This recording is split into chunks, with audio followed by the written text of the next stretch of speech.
On behalf of ExpertVillage.com, my name is Allison at Western Art Glass. I'm going to be talking in this step about pattern prep and how to go from there before you start cutting glass. First thing you need to do is you need to find a pattern. There's lots of pattern books available, or you can create your own.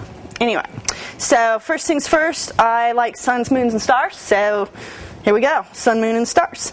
The pattern I'm going to go with is this sun catcher here, and I did blow it up to be about that size.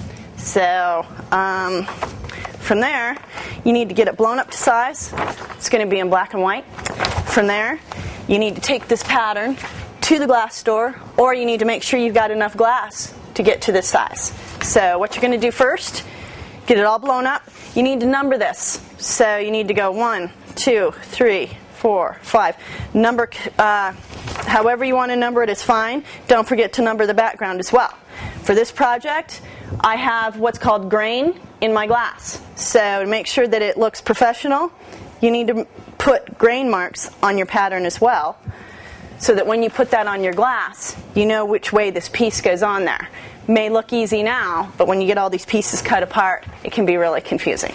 So all in all, at the very end, you're going to end up with this and your numbers. So get it numbered, grain marked, and come to the next step. I'll show you what to do from there.